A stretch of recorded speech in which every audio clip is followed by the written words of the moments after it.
So now we get to move on and hear about another great project at K-State, the Leadership Studies Building. Gary Schuberth here is with Opus Architects, the architecture firm that's managing this project along with our Leadership Studies School. So I'll hand it over to Gary here. Great. Thank you.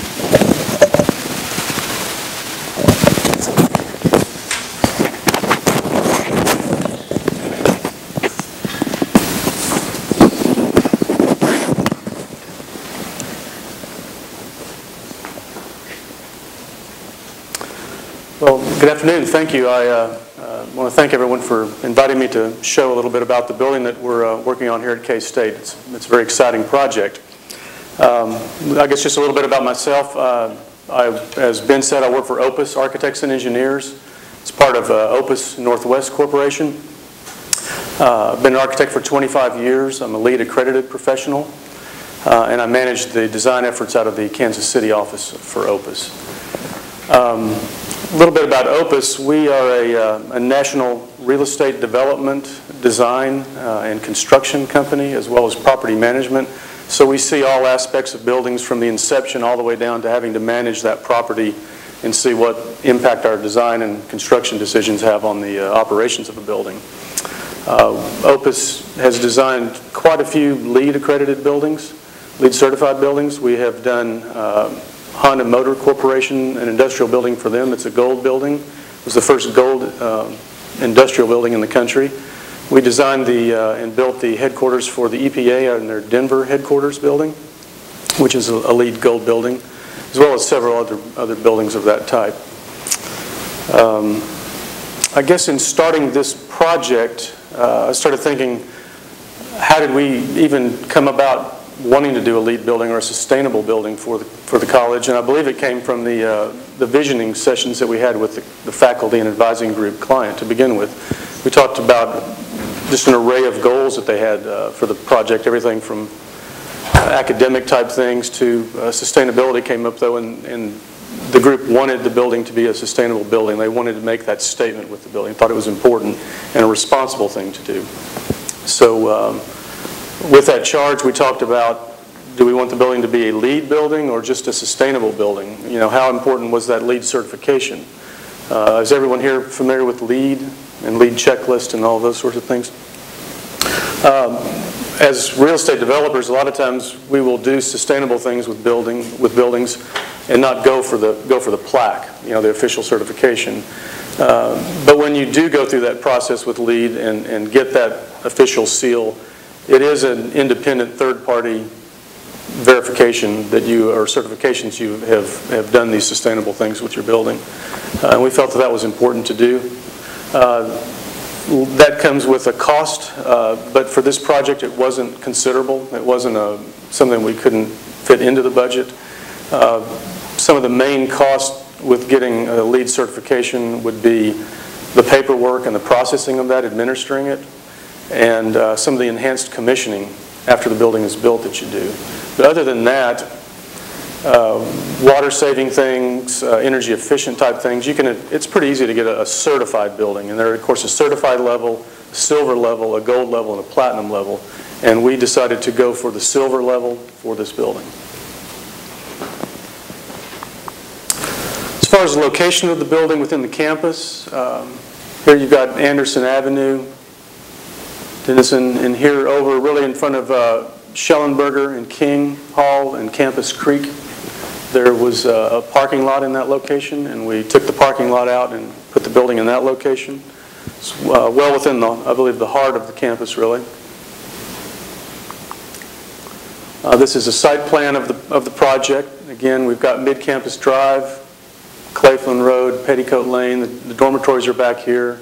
Schellenberger's over here, and King is here, with North being up.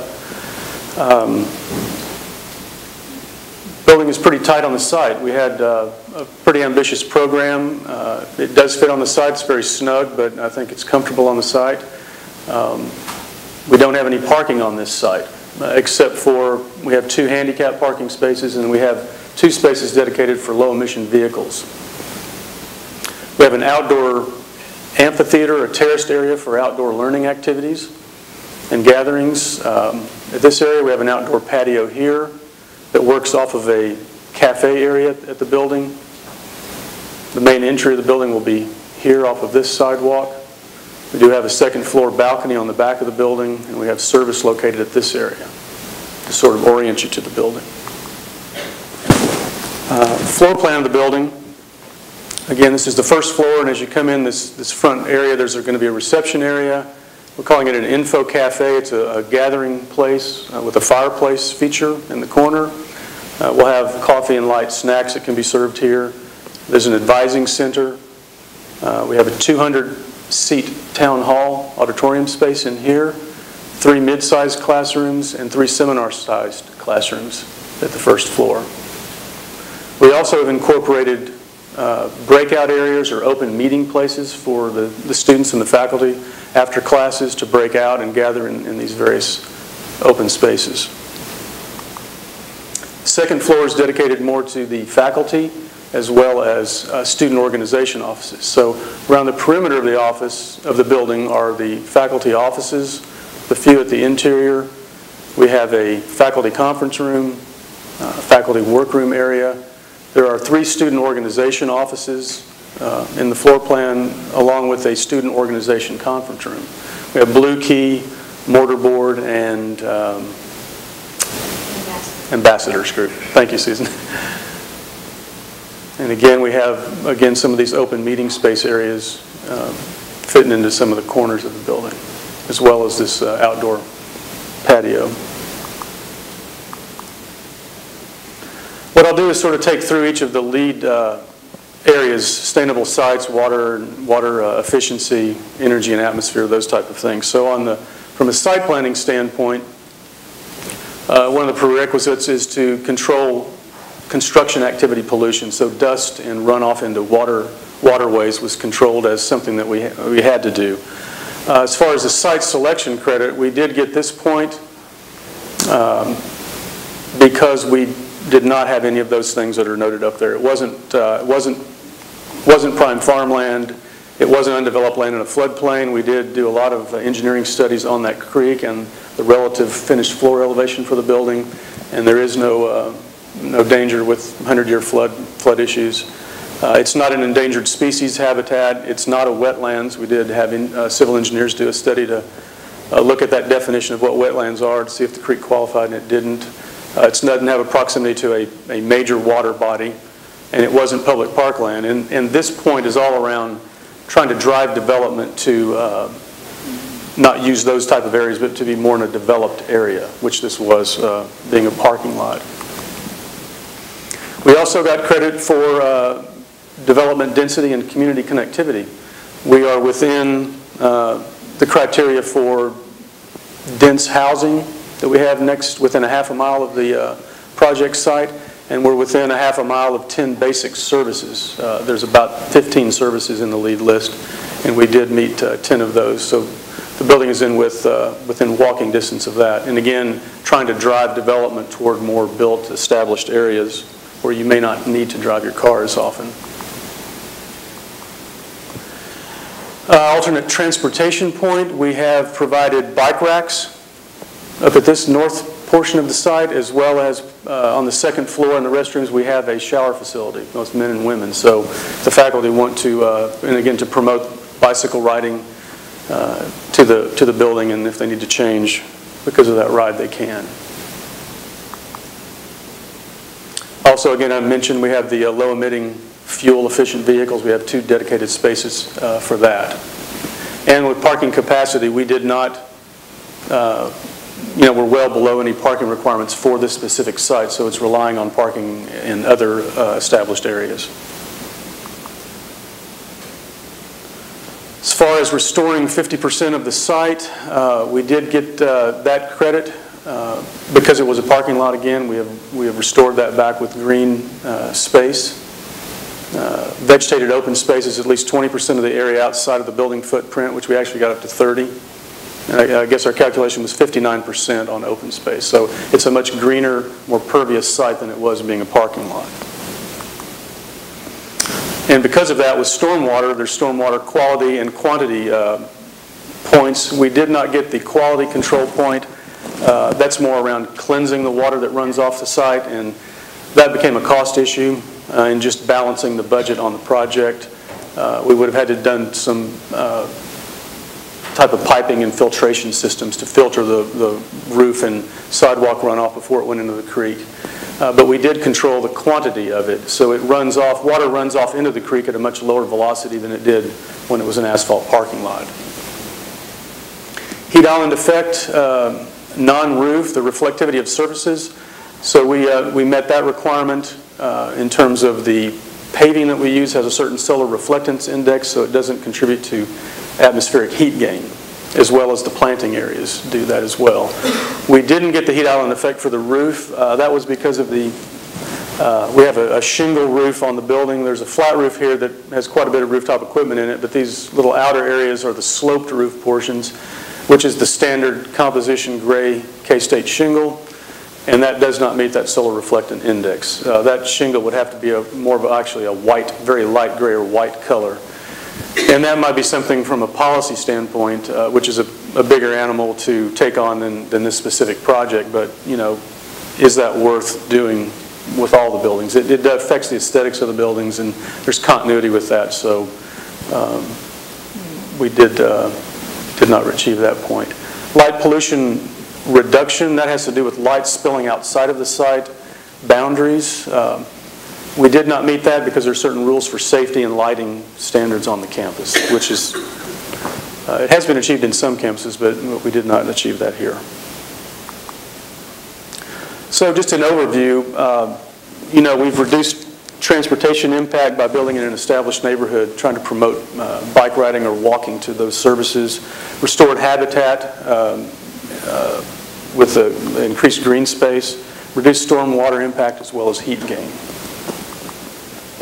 As far as water efficiency goes, we are going to reduce the irrigation based on the code standards by 50% through the use of special irrigation controls and the type of plant materials that we select. We did not go for the point where we did not use any potable water, just for the practicality of that didn't seem to work. We have been able to reduce potable water use within the building. Up to we actually got 40% reduction. We didn't have to go to waterless urinals to do that. Really, the technology of plumbing fixtures has improved so much over the past few years that just standard off-the-shelf fixtures can get you to that if you specify those. So, and again, with water efficiency, a reintroduction of native plants to reduce irrigation, and then the potable water use within the building, reducing a demand on utility infrastructures. Energy and atmosphere is one of the larger areas of LEED where you can gain points. And we have a 28% increase in efficiency over the ASHRAE standards that they use as a baseline. 14% is the minimum, and so we're quite a bit above that. We will do enhanced commissioning once the building is complete and ready for occupancy to balance the systems and make sure they're operating optimally. We're going to provide enhanced refrigerant management and then measurement and verification of systems. And again, basically just trying to reduce the energy used for the air conditioning systems on the building. Materials and resources, we will have a dedicated recycling room within the building, again, to try to promote that culture of recycling within the building, place for that to happen. Construction waste management, we've diverted 50% of the waste that's developed during the construction process, packaging, pallets, all of those sort of things. We may hit the next point, which is 75%. We have to kind of wait till we total everything up at the end, and it's based on basically weight of materials that you take to the landfill. And we have to check and add up all of our weight tickets to see whether we achieve that one. But we feel very confident, at least at the 50% level. Manhattan has a fairly sophisticated recycling system here. Actually, our foreman said it was better than what we have in Kansas City in terms of accepting this construction debris and cooperating and having a system set up for that. Again, the recycled content point, having at least 10% of the building value of the building materials have recycled content. We were able to do that through steel is one of the primary areas. Concrete is another one. The fly ash that's used in the concrete. Achieved a point with locally Local and regional materials, again, the limestone that we used, the concrete that we used as well. Certified wood, we're pending the final costing to see on that. That can become a fairly costly point to try to achieve on a project. So again, trying to establish a culture of recycling for the building users, reducing the construction debris, supporting local economies by buying materials locally, and reducing the impact of transportation to ship things to and from the site. Indoor air quality. We've met the prerequisites there. We've got all these points in terms of monitoring the delivery of outdoor air. We're going to increase ventilation to the building above standards. We monitor the air quality during construction and before the occupancy of the building. And so we have special filters that we put on the air conditioning systems while they're running during construction. And then prior to people occupying the building, we switch out to another MERV type filter to make sure that we sort of purge the building of any particular air quality problems. And then we use low-emitting materials in terms of adhesives, paints, sealants, carpeting, and adhesives, and composite and wood agrofiber. So we have to talk to all of our subcontractors and make sure that they understand not to bring out a liquid nail gun when they're installing some sort of a bracket somewhere in the building. You have to really stay on top of those types of things. And we write these requirements into all of our subcontractor contracts so that they know that that's an expectation. When they provide their bids, they know right up front that this is expected of them.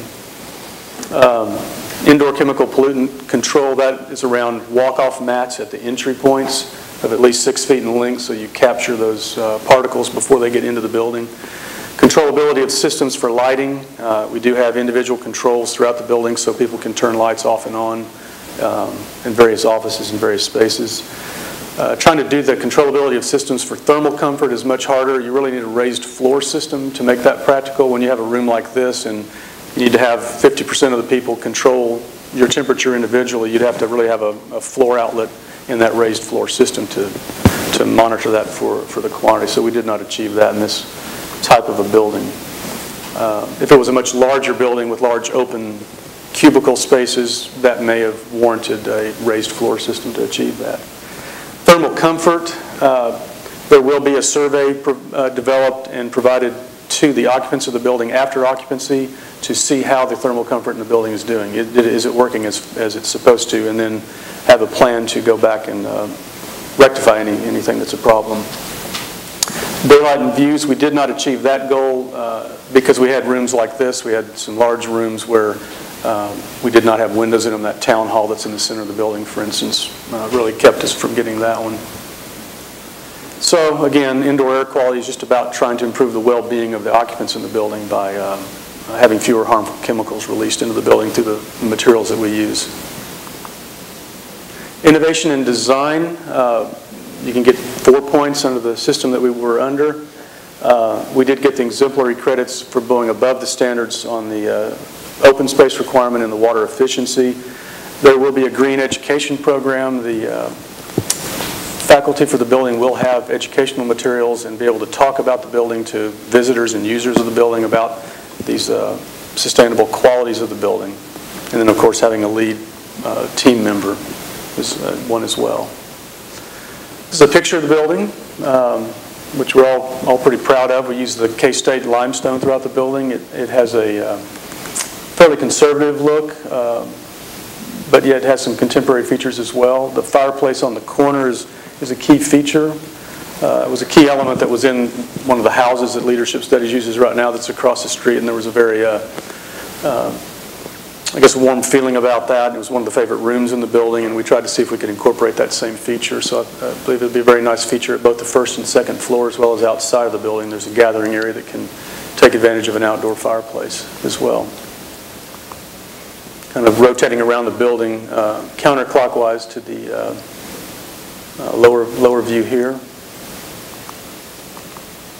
At the southeast along Campus Creek, sort of the back side of the building, if you will. Be a service entrance where we're screening all the trash enclosures and transformer and switchgear equipment. coming around to the north side that shows the outdoor gathering space amphitheater.